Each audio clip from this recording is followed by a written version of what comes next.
তাহলে তো মহিলা সুরক্ষার জন্য যতগুলো আইন তৈরি করা হয়েছে সব ভুল ছিল। কারণ এটারও অনেক মিসইউজ হচ্ছে। ইতিহাস সাক্ষী আছে, জাতি ধর্ম বর্ণের ভিত্তিতে দেশের মধ্যে, বিশেষ করে দেশের আদিবাসী সম্প্রদায় এবং দলিত সম্প্রদায়ের মানুষদের সাথে যে অন্যায় হয়েছে সেই তথাকথিত উচ্চ বর্ণের মানুষদের দ্বারা। যদিও উচ্চ বর্ণ বা নিম্ন বর্ণ বলতে কিছু হয় না, এটা জাস্ট একটা মন গড়া কাহিনী। তাদেরকে নিম্ন বর্ণের সেই মানুষদেরকে রিপ্রেশন কিভাবে করা যায় তার একটা উপায় মাত্র। যদিও তার পরিমাণটা এখন কিছুটা কমেছে, কিন্তু গত কয়েক বছরে আমাদের ইউজিসি এর যে ডেটা, মানে ইউনিভার্সিটি গ্রান্ট কমিশন, আমাদের সম্পূর্ণ ভারতের মধ্যে যতগুলো উচ্চশিক্ষা প্রতিষ্ঠান রয়েছে, কলেজ ইউনিভার্সিটি রয়েছে, প্রত্যেকটা কলেজ ইউনিভার্সিটির মধ্যে দেখা গেছে যে এই যে অন্যায়, এই যে বৈষম্য হওয়ার, যে যারা টিচার রয়েছে বা স্টুডেন্ট রয়েছে তাদের সাথে বৈষম্য হওয়ার পরিমাণটা, হারটা গত 5 বছরে 118% বেড়েছে। মানে 2018-19 থেকে শুরু করে 2023-24 এই সময়ের মধ্যে 118% বেড়েছে। সেই হিসেবে সুপ্রিম কোর্ট ইউজিসি কে নির্দেশ দিয়েছিল একটা গাইডলাইন তৈরি করতে ঠিকভাবে। যদিও 2012 সালে একটা গাইডলাইন রয়েছে, কিন্তু সেই গাইডলাইনটা ঠিকভাবে কার্যকরী নয়।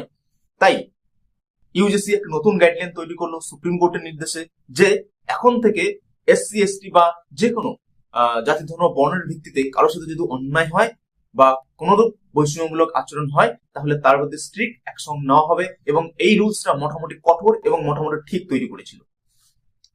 জানুয়ারি মাসের 13 তারিখে, মানে 2026-এর 13ই জানুয়ারি এই রুলস এন্ড রেগুলেশনটা ইউনিভার্সিটি গ্রান্ট কমিশন নিয়ে আসলো। তারপর থেকে শুরু হয়ে গেল দেশের মধ্যে আন্দোলন। কিসের আন্দোলন? যে এই রুলস এন্ড রেগুলেশন নাকি ব্রাহ্মণ ব্যক্তি, এটা নাকি তাদেরকে, জেনারেল কাস্ট স্টুডেন্টদেরকে, টিচারদেরকে সমস্যার মধ্যে ফেলতে পারে। কিভাবে? তাদের বক্তব্য হচ্ছে যে মিথ্যা মামলা হতে পারে তাদের বিরুদ্ধে। হবে কিনা এটা নিশ্চিত না, কি মিথ্যা মামলা হতে পারে। ফার্স্ট, মানে প্রবাবিলিটি, সম্ভাবনা। সেকেন্ড, তাদের কি টিচারদের স্বাধীনতা কম হয়ে যেতে পারে। তাদের এই ধরনের বক্তব্য। প্রথম কথা হচ্ছে মিথ্যা মামলা হতে পারে বা হবে, তার ভিত্তিতে কি আমরা রুলস রেগুলেশন তৈরি করব না? তাহলে তো মহিলা সুরক্ষার জন্য যতগুলো আইন তৈরি করা হয়েছে সব ভুল ছিল। কারণ এটারও অনেক মিসইউজ হচ্ছে।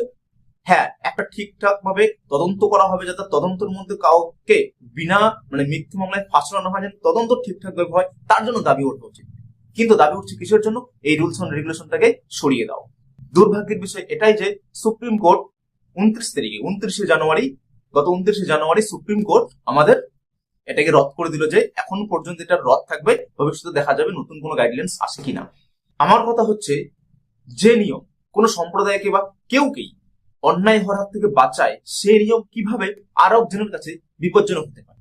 আর তাছাড়া ইউজিসি এর গাইডলাইন সম্পূর্ণ নতুন তো কিছু নয়।